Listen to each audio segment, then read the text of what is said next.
Last week I went to go see Spider-Man, The Amazing Spider-Man 2 in 3D. It was a worthy sequel and a good film, but there's some things that can't be overlooked. So the movie starts out with Peter Parker's father destroying all of his research in Osborn Labs before he drops off Peter Parker at Aunt May's house like in the last movie. Then we jump forward 10 years to a full-grown Spider-Man stopping a car chase in progress. So the guy the police are chasing is driving a giant semi with monster truck wheels. And as he's crushing people to death in their cars by running them over, Spider-Man lands in the window of the door and he's just leaning against it like this, making snarky remarks while they're bumping up and down because they're running people over and killing them. I know snappy puns are kind of Spider-Man's thing, but it's because he hates evil and wants to antagonize criminals. But overall, he hates injustice. There's a sort of like a line where he's serious and joking, and this movie kind of crossed that. And it's kind of creepy and heartless that he's making jokes while they're toppling over and killing people. So he defeats him, but this makes him late to have dinner with Gwen Stacy's family. But he feels guilty because he thinks he's endangering her. Oh no, it's a spoiler alert! Because of what her father said, and it leads to their breakup.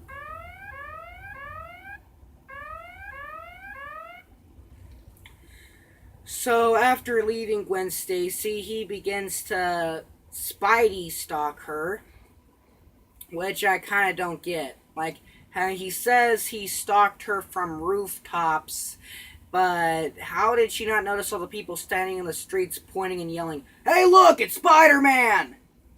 And if you're arguing that nobody saw him, why did nobody notice the full-grown man on the edge of a building in red and blue spandex? So after she finds him out, and in the middle of their creepily romantic reunion, there's a guy downtown who's glowing in the dark and has blue scales who is fighting the police by shooting lightning out of his fingers. You just don't ask. So pretty much he fights him, he's taken away, and that's it. He's only seen one other time in the movie with him. Now I'm skipping over a lot with his backstory and lots of his development, but it's just kind of disappointing that they push back the Rhino and the Green Goblin, who are part of this film's main advertising, to the back 15 minutes of the movie. And even though they developed the Electro character well, he only appears to fight him twice.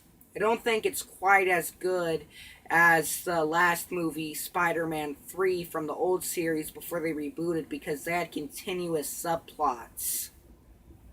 They had different subplots for all the villains that they all equally developed, and here it's kind of rushed. But anyways, after fighting creepy Eel Man, he is called over to Oscorp by Harry Osborn because he says he has a terminal disease and that they started their research on eugenically altered spiders because apparently spiders have some sort of antibodies that makes them pretty much invincible so that they can't get cancer or infections, and it can even cure genetic diseases in infected cells. But when his father destroyed all the research at Osborn Labs, their cancer cure was lost. And he says that since Peter Parker takes the pictures of Spider-Man for the Daily Bugle, he wants him to contact Spider-Man, and because he believes the antibodies in his blood will cure him. The only reason why I bring this scene up is because earlier there's like a robbery at a convenience store and Spider-Man comes in and wearing a scarf and a ski cap and stuff and like a vest and heavy winter clothes, and after he stops the robbery he gets some cold medicine because apparently he's got the Spidey cough. It's kind of inconsistent because apparently these amazing antibodies that stop him from ever getting sick and can protect him from cancer and leukemia and just about any terminal disease apparently still don't protect him from the common cold. So Other than that, what I said earlier was rushed about the villains is as soon as he defeats Electro, the Green Goblin just appears.